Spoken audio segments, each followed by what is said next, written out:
Bonjour et bienvenue sur ma chaîne. Aujourd'hui, nous allons voir ce qu'il faut faire et ne pas faire avec FSE.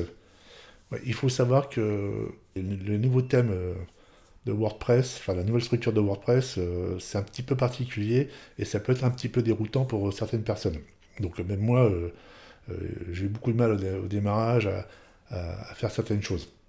Donc le but de ce tuto va être de vous présenter un petit peu, revoir quelques paramètres de WordPress, et l'utilisation des thèmes FSE. Pour cette occasion, on va utiliser un nouveau thème qui vient de sortir, qui s'appelle Oli, qui a priori devrait être pas trop mal.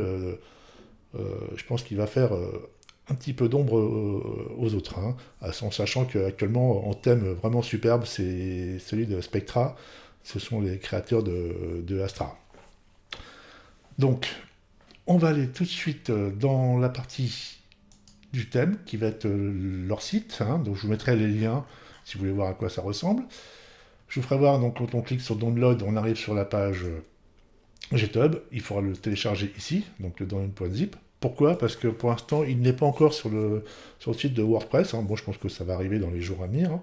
Mais pour l'instant, pour l'avoir, il faut passer par ce système-là. Donc vous le téléchargez et vous ferez ajouter un nouveau thème dans votre site. Du coup, on va aller dans notre partie administration.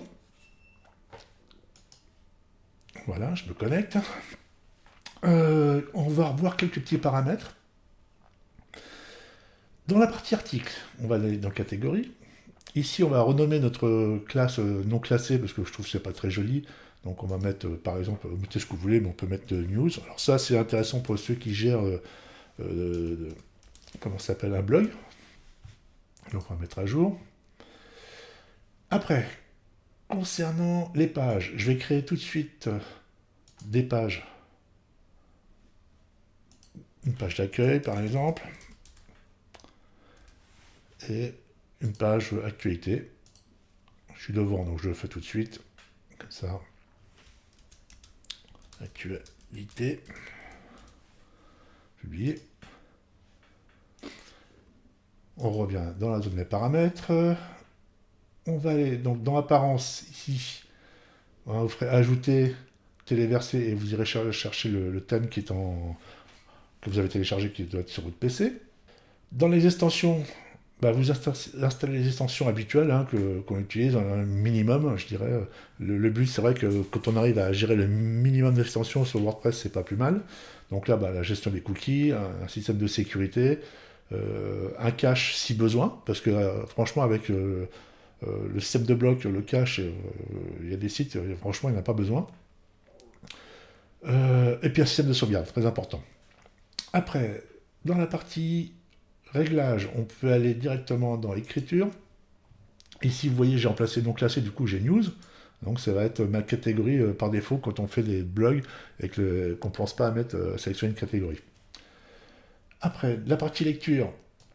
Donc ici, je vais activer ceci pour déclarer ma page d'accueil et ma page d'actualité. Vous allez comprendre après pourquoi. Donc là, j'enregistre. Bon, ça, c'est dans le cas où on a une page d'actualité, hein, sinon on met juste la page d'accueil. Dans les commentaires, si vous ne gérez pas les commentaires, je vous conseille de tout décocher. Hop. Comme ceci, on enregistre. Dans la partie média, ici on touche à rien. On peut décocher cette case. Alors ça c'est valable quand on a un site tout neuf qu'on démarre. Je ne sais pas comment ça se passe sur un site qui est déjà en cours de production. A priori ça devrait fonctionner. Le but de faire ça, c'est d'éviter de se retrouver avec des dossiers en quantité. C'est-à-dire, si vous, à chaque fois que vous téléchargez des images sur des périodes différentes, il va vous créer un nouveau dossier avec l'image qui va être dedans. Donc là, le but de décocher cette case, tous vos uploads seront dans un seul dossier. Voilà, ça sera beaucoup plus simple et facile à gérer si vous voulez récupérer vos documents. Les parmaliens. Donc là, les parmaliens, c'est pareil. Donc là, moi, ce que je fais, si vous gérez un blog, ce qui peut être intéressant de faire, donc soit vous mettez directement en publication, comme ceci, si vous n'avez pas de blog. Si vous gérez un blog, pour la gestion des catégories, moi, je conseille de faire ceci, et là, on met catégorie. en français. Pourquoi? C'est parce que dans la barre d'adresse, en haut, vous aurez affiché votre nom de domaine, catégorie et la rubrique correspondante à votre blog. Donc c'est plus esthétique. On va enregistrer. Pour la partie média, je vous rappelle que je vous conseille quand même de bien optimiser vos images, ne pas hésiter à les convertir au format web, hein, et ça va permettre de ne pas perdre en qualité et surtout d'alléger les tailles des fichiers. Voilà, donc ça c'est le petit tour concernant le paramétrage. Maintenant on va aller au fond du problème. Donc là, quand on retourne dans page, comme on peut constater, donc là maintenant ma page d'accueil est bien dédiée, et ma page d'actualité également. Si je clique sur page d'accueil, par défaut, ici, vous voyez, on a un modèle de page. Donc, modèle de page, c'est ce qui est lié à l'éditeur de page, donc le nouveau système le FSE, le nouveau système de fonctionnement de WordPress. Donc là, par défaut, toutes les pages qu'on crée ici, dans cette zone, vont être automatiquement un modèle de page. L'objectif de FSE, c'est quoi? On continue à travailler nos pages ici qu'on va construire et éditer. Et l'objectif de l'éditeur, ça va être de personnaliser vos pages dynamiques, à savoir tout ce qui va être la page 404, la page des archives, les catégories, etc. C'est des pages sur lesquelles, en temps normal, vous n'avez pas accès. Donc pour ça, on va aller dans Apparence, Éditeur. Et là, qu'est-ce qu'on voit? On a deux choses. On a la partie modèle et la partie élément de modèle. Donc on va commencer par cette partie-là. Donc c'est un petit peu déroutant, mais tout ce qui est ici, ce sont des modèles de page. C'est-à-dire, là-dedans, on ne met jamais de contenu. Hein, ça ne sert à rien. On peut en faire, ça va s'afficher, mais alors derrière, impossible de faire du SEO. Je ne sais même pas comment c'est pris en charge au niveau de Google. Là, ici, dans cette zone-là, on ne met jamais de contenu. Ce n'est que pour créer des modèles de page. Par exemple, là, si on va sur la page 404, voilà, on va l'éditer. Voilà comment elle se présente. Oh, c'est chiant, ça. Hop. Voilà, donc là, on a nos groupes, tout est préparé. Et ici, on peut personnaliser sa page 404 en mettant un fond d'écran, etc. Voilà, donc ça, c'est l'objectif, c'est de pouvoir modifier les pages dynamiques. On retrouve, pareil pour les pages d'archives. On a la même chose. Alors, pour la page, je vais revenir, les pages de recherche, les publications, etc. Ici, vous voyez page d'accueil. Alors, c'est un petit peu trompeur. Cette page d'accueil-là ne correspond pas du tout à la page d'accueil du site. Cette page d'accueil correspond à la page d'accueil du blog. Je m'explique. Ici, c'est bien expliqué. Ils disent, voilà, à quoi ça correspond. Donc là, pas confondre cette page d'accueil, ce modèle de page d'accueil et le modèle de page d'accueil réel, hein, sur laquelle on va travailler. Comme vous pouvez voir, ici, ils ont mis plein de contenu. Donc, on va l'éditer. Donc, ce contenu ne sert strictement à rien, c'est uniquement de la démonstration. Tous les thèmes full site editing que vous allez télécharger et installer, vous aurez en règle générale, vous allez avoir ce genre de choses. Ce n'est uniquement de la démonstration, c'est inutilisable. C'est sûr que vous allez sur la page web, vous allez voir, oh oui, c'est super joli, tout ça, mais c'est surtout ce qu'il ne faut pas faire. Voilà, c'est le but du tuto. Ici, c'est une page d'accueil du blog. On peut conserver que, je dirais, cette zone-là, qui est ici. Voilà, donc tout le reste. Ailleurs, on peut même garder la bannière si on le souhaite.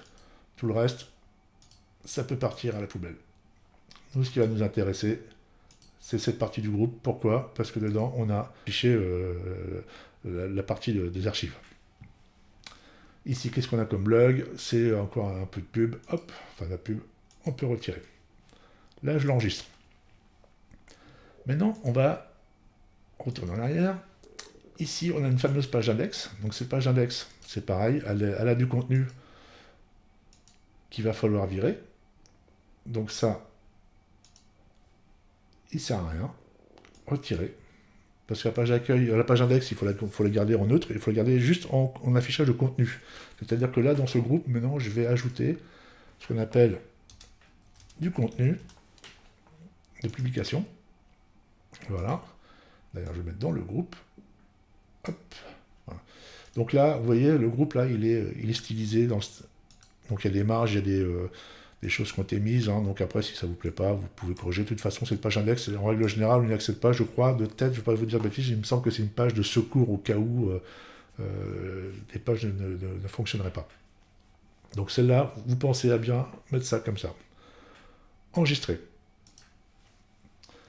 Donc là, comme on peut voir, on a un header, un footer. Ça, vous allez le retrouver sur tous vos modèles de page. L'avantage de l'avoir, ce type de header, de footer, c'est que sur chaque modèle de page, vous pouvez avoir un header et un footer différents. C'est vraiment génial. On revient en arrière. Ici. On va aller voir notre fameuse page qui s'appelle page. Donc, vous vous rappelé, au début, quand j'ai créé, je vais revenir un petit peu en arrière. Ouvrir un nouvel onglet. Ici, on avait créé des pages. Et là, comme vous pouvez voir, par défaut, c'est le modèle de page. Chaque page qu'on va créer ici, je me répète, ça va automatiquement vous attribuer un modèle de page. Donc le voilà. Donc là, c'est pareil. Idem. Donc le modèle de page, c'est quoi? Il ne sert à afficher que du contenu que vous allez créer dans les autres modèles, dans les pages. Donc, excusez-moi, c'est un peu compliqué parce qu'ils auraient pu employer des mots un peu différents. Enfin, moi. Ici, même objectif. On prend la publication de contenu qu'on garde. Le reste, on n'en a pas besoin.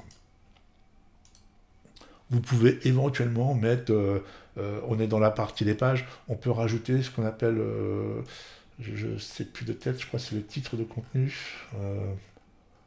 Bon, moi j'aime pas trop, je préfère mettre les titres personnellement. Donc, navigation, logo, titre publication, voilà, je crois que c'est ça. On sélectionne, on le prend, voilà. Et logiquement, ce module-là, à chaque fois, va vous afficher le titre de la page. Donc là, dans notre cas, nous, si c'est marqué page d'accueil, il marquera page d'accueil. Si c'est une page de contact, il marquera page contact, etc. Je vais le laisser juste pour qu'on puisse voir à quoi ça donne. Je vais l'enregistrer. Et justement, on va aller voir ça de suite. Si j'actualise, voilà.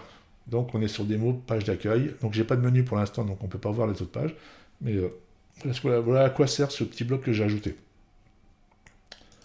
Donc moi je vais le retirer. Voilà, donc en règle générale, on laisse comme ça. On définit notre habillage. Alors soit vous mettez tout à zéro et vous habillez votre style. On peut le faire d'ailleurs. Hein, c'est même ça, parce qu'il le faire ici, je vois pas trop l'intérêt. Le but c'est de pouvoir justement faire ce qu'on veut dans le site. Donc là je vais faire enregistrer. Voilà, ça c'est du réglage. On retourne ici. Donc bien compris, la page, ce modèle de page, c'est ce qui s'affichera automatiquement sur toutes les créations de pages que vous ferez à la racine de WordPress. Maintenant, comme on a pu voir ici, hein, j'ai créé ma page d'accueil, j'ai créé ma page d'actualité, et l'actualité pareil, vous pouvez voir, par défaut, il a mis la fameuse petite page d'accueil. Hein. Ce que je vais faire maintenant, je vais créer une page d'accueil, parce que là, il me le propose. On peut créer des catégories, on va pouvoir créer des modèles personnalisés. Donc là, c'est pareil, on va y venir, je vais essayer de vous faire une démonstration dans la foulée. Je vais créer ma page d'accueil. Voilà, là, il m'a créé ma page d'accueil, et là, d'office, il m'a remis tout son truc. Donc je retourne dedans, je vais dans le groupe, là il m'a mis une requête pour m'afficher les derniers articles, j'en veux pas. Moi, je veux ça. Et la même chose, je fais contenu, et je prends contenu publication. Ici, et tout le reste, ça peut dégager. Retirer les blocs. Voilà. On fait enregistrer. Alors, pendant que je suis là, si vous voulez, sur vos pages, vous pouvez modifier en allant ici et remplacer le footer. Donc, si vous avez créé plusieurs footers, par exemple, bah, ils vont tous s'afficher là. Il n'y aura plus qu'à le sélectionner et puis prendre le footer qui vous intéresse. Là, pour un qui est chargé, je vais prendre celui-là pour qu'on puisse le différencier. Voilà, il me l'a installé, il m'a mis un nouveau footer. Donc c'est vraiment superbe. Hein. Et donc ça, c'est le but des modèles de pages. C'est justement quand vous avez des pages un petit peu particulières, bah, vous pouvez avoir des affichages différents. Je vais enregistrer. Et maintenant, je vais vous montrer quelque chose. Je vais aller ici. Je vais actualiser ma page. Donc, comme on avait défini cette page d'actualité, donc vous avez vu, je vous ai fait voir tout à l'heure, il a pris d'office la page d'accueil qui est là. Et maintenant, comme j'ai créé une page d'accueil dans le modèle de... Ah, voilà, donc là, je reprends, parce que j'ai eu une petite coupure Internet. Donc, et là, donc quand on va dans la page d'accueil maintenant, regardez ce qu'il a fait. Il m'a attribué par défaut la page d'accueil, enfin le modèle de page d'accueil qu'on a créé dans l'éditeur. Pourquoi? Du fait que j'ai attribué automatiquement ma page en tant que page d'accueil par défaut, eh ben, quand je suis allé dans l'éditeur, lui il l'a reconnu et il m'a fait automatiquement une page d'accueil. Il m'a attribué automatiquement la page d'accueil. Je vais faire un autre exemple. Je vais créer ajouter une page que je vais appeler test, comme ça, publier. Et là, si on regarde par défaut, qu'est-ce qu'il m'a fait? Il me met la page, modèle de page par défaut. Si maintenant je retourne dans l'éditeur, donc là, je vais peut-être l'actualiser quand même, il ne faut pas que ça perturbe de trop. Je vais ici, je vais créer un modèle de page. Je vais l'appeler test, comme ceci.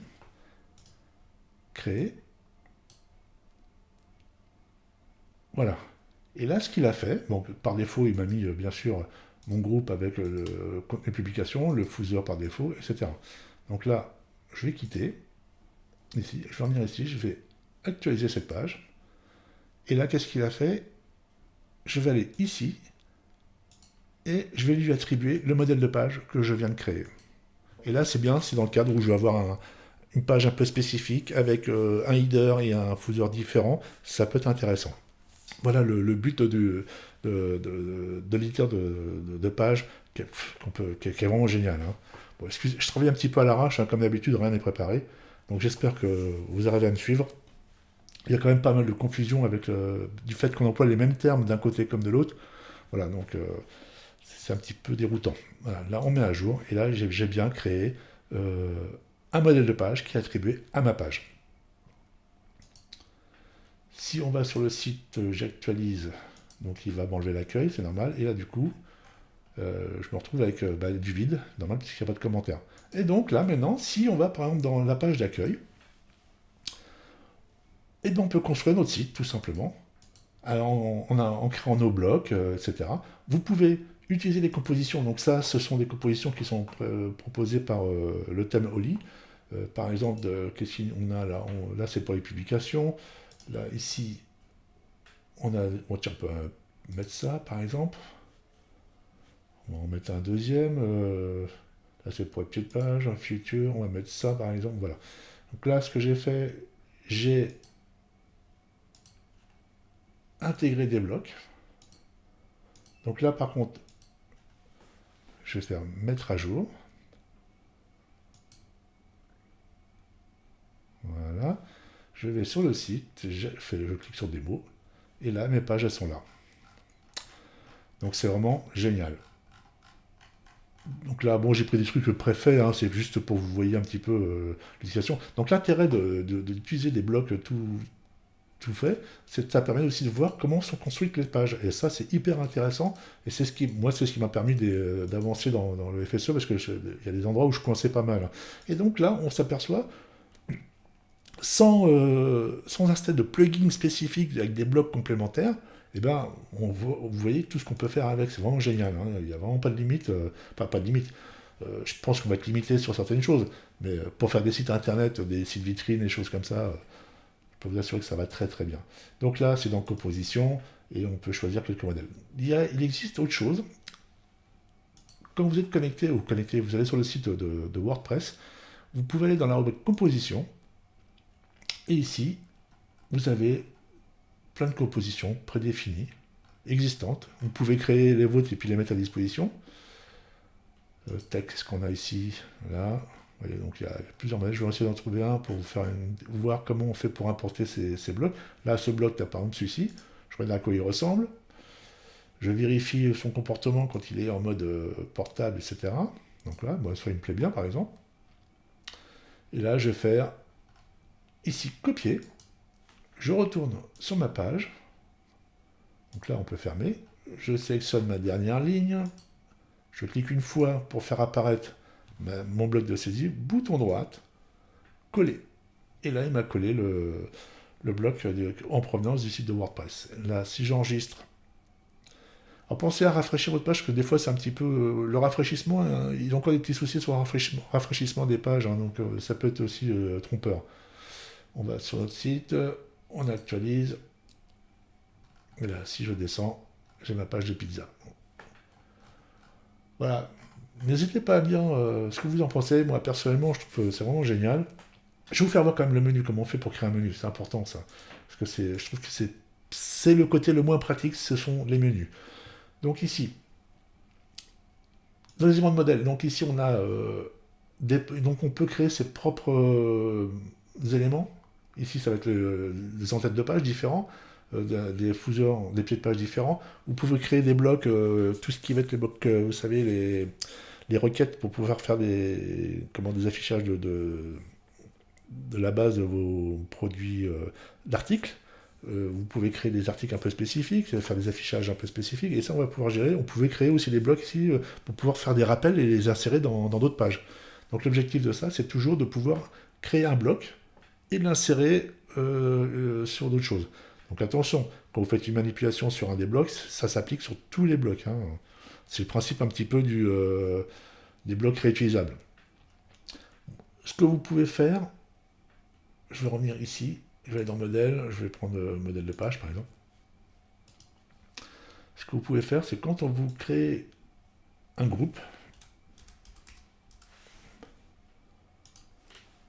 comme j'avais été confronté un petit peu au problème, ici on va mettre un titre par exemple, comme ça, rapid test, comme ça, et puis on va mettre, je vais rajouter un autre bloc, je sais pas, c'est toujours quand on cherche, on ne sait pas quoi mettre. On va mettre ça, voilà, c'est bon. Je fais n'importe quoi.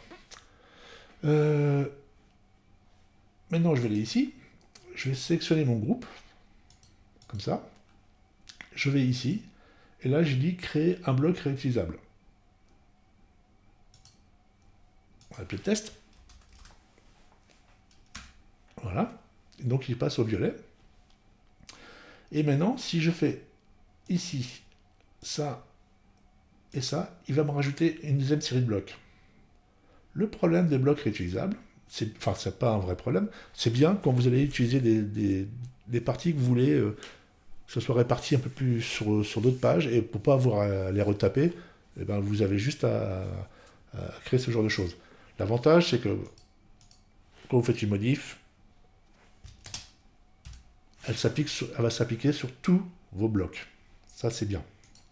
Maintenant, imaginons que vous souhaitez créer un bloc pour un style un peu particulier, mais que vous ne voulez pas vous le retaper à chaque fois pour toutes vos pages. Et ben vous faites pareil, vous faites le même principe, sauf que une chose à faire, il faudra aller ici, vous intégrez votre bloc, et ce qu'il faudra faire, c'est aller ici et le dire convertir en bloc normal. Et là maintenant, ce qui se passe, c'est que ce bloc, il sera plus lié aux autres. C'est-à-dire que si je modifie celui-là, 3, lui n'est pas modifié. Donc le but, c'est de pouvoir recréer des blocs et pouvoir les réutiliser sans que ça ait un impact sur l'ensemble des blocs. Soit vous conservez le concept du premier, soit vous prenez le concept du deuxième. Et là, il faut penser à dissocier le modèle réutilisable. Donc ça, c'est un petite astuce là, qui est bien pratique. Surtout quand on fait des zones de blocs un petit peu complexes, ça peut être pratique. Qu'est-ce qu'on pourrait dire d'autre? Là, j'ai fait un peu le tour. Donc, je fais un petit récap rapide. Pensez à une chose, c'est dans cette zone-là, ce sont que des modèles de page. On ne met pas de contenu. Ça, j'insiste là-dessus, c'est zéro contenu. Le contenu se met uniquement dans les pages de base de WordPress. Ici, vous pouvez gérer vos modèles, hein, les supprimer si vous souhaitez. Vous ne pouvez pas supprimer les modèles par défaut du thème. Donc là, c'est pareil. Donc ici, on recrée des éléments. On revient là. Et là, ici, c'est principalement si vous voulez créer des blocs, hein, comme le même principe des headers et des footers. Donc là, rien à voir avec le bloc réutilisable, hein, c'est différent. Là, c'est vraiment pour faire des gros blocs particuliers. Là, post-globe, c'est pour tout ce qui va être la partie article. Hein. Bah, après, on peut l'utiliser comme on veut. Il va me demander d'enregistrer sur... Ah oui, le menu, on avait dit qu'on parlait du menu. On va aller dans ici, Header. Je fais créer un menu. Voilà. Je mets ici.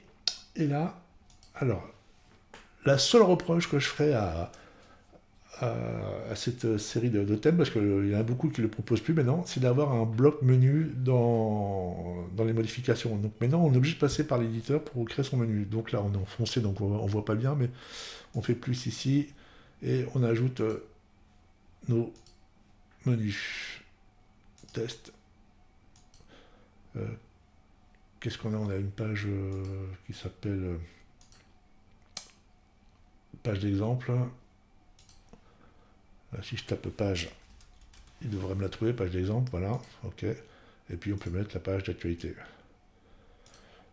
Voilà, donc la page, le lien accueil, vous n'êtes pas obligé de le mettre, hein, il est déjà dans la démo, bon, enfin je le fais pour le principe. Vous pouvez ajouter des sous-menus, donc en cliquant ici, donc vous cliquez, vous conservez votre premier lien, et quand vous cliquez sur ici, ça va vous générer un petit sous-menu.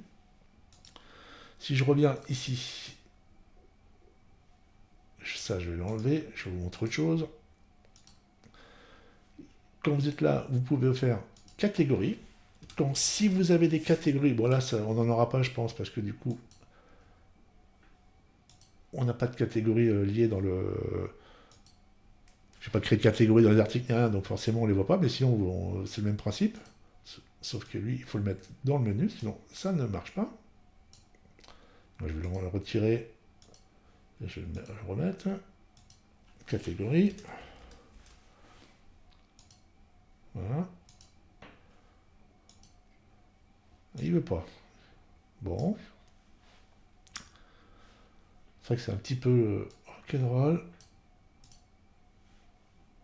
Alors je crois qu'il faut peut-être passer par là. Catégorie. Nouvelle page catégorie. Non, c'est pas ça. Donc là, on peut créer des nouvelles pages aussi directement, mais c'est pas ça. Liste de pages, ça va vous afficher toutes les pages qu'on a créées. Alors c'est peut-être parce que j'ai peut-être pas pris le bon bloc. Retirer. C'est catégorie. C'est liste des catégories. Oui, forcément, si je prends pas le bon. Voilà. Ça devrait aller un peu mieux. Et là, effectivement, on a la catégorie news, donc forcément, elle apparaît. Hein. Donc j'aurai plusieurs catégories. Donc là, ce qu'on peut faire pour masquer un petit peu la misère, on va dire, c'est tout simplement de créer ce qu'on appelle un lien. Il est sorti son bloc, merci. On revient ici pour le remettre dedans. C'est de créer ce qu'on appelle un lien personnalisé. Navigation, on fait ça comme ça. Et on va faire un lien personnalisé comme ça. Donc là, il est là. Et là, du coup, normalement, c'est lui qu'on modifie. Ah, vous voyez, quand je vous dis que c'est un peu galère, c'est ça, c'est le reproche que je fais au menu. C'est vraiment pas pratique, moi, je trouve. Je vous le montre parce que sinon, on risque de m'en parler dans les commentaires. Donc, je préfère le montrer, même si c'est un petit peu rock'n'roll. Voilà, là, ce coup-ci, il a réussi à me le mettre dedans. C'est bon. Là, je peux le virer. Voilà. Donc là, il est bien là. Et là, je mets ma catégorie news dedans. Eh ben, dis donc. Et si je vais ici, je fais actualiser ma page. J'ai mon menu qui apparaît. Bon, ma petite news, donc il ne me l'a pas mis dans la catégorie. Je ne sais pas pourquoi il ne veut pas le faire. Donc, mais bon, la procédure, c'est celle-là, en tout cas, je vous confirme. Voilà. Voilà pour ce petit... Voilà, il est dedans maintenant. Bon. Tac, on enregistre, je réactualise. Et j'ai pas mis de nom au menu. J'ai pas mis de nom, donc forcément, il va pas le trouver. Et là, je vais mettre article. Comme ça. Bon, il m'embête. Je suis désolé pour cet apartheid de nul. Mais je sais que la procédure, elle est comme ça. Donc là, je sais plus. Je suis un petit peu perturbé avec cette histoire de menu. Normalement, on doit pouvoir entrer à un nom. Lien personnalisé. Donc là, on met l'adresse, voilà. Et après, on peut mettre article. Si je fais ça comme ça, ok, je fais ça. Mais bon, je pense pas que ce soit comme ça. Je m'y prends mal à mon avis. Hein. Et si je fais ça, je peux pas aller en dessous, c'est normal. Ah voilà, bon. Voilà, j'y suis arrivé. Je vous dis tout de suite, je suis pas sûr que ce soit la bonne méthode. Hein. Euh, voilà, je suis pas un professionnel, hein, comme vous le savez. Je suis un passionné qui découvre et qui fait partager. Voilà, donc là, normalement, si je fais actualiser, on a notre rubrique article et ici, avec les news. Voilà, ouf, bah, disons, c'était rock'n'roll. Voilà, c'est le gros reproche que je fais à cette nouvelle édition de site, c'est qu'avant, quand on allait dans Apparence, ici, on avait un petit bloc menu qui était vraiment super pratique. Voilà, bon, j'espère qu'ils vont le remettre parce que c'est pas évident, hein, c'est franchement pas évident. Voilà, donc je pense avoir fait un petit peu le tour de tout ça. C'est une vue générale, hein, il y a plein de choses à découvrir. Hein. La gestion des blocs, là, ça peut être sympa. Ça permet de peaufiner, voir comment sont créées les sections et compagnie, c'est pas mal. Donc je rappelle, hein, toutes vos pages, le contenu, vous le mettez dans page. Tous les contenus vont ici. Hein, le contenu ne va pas dans l'éditeur. L'éditeur ne sert qu'à créer des modèles de pages. Voilà pour cette petite démonstration. J'espère qu'elle vous rendra service. Hein, et je vous dis à très bientôt. Merci. Au revoir.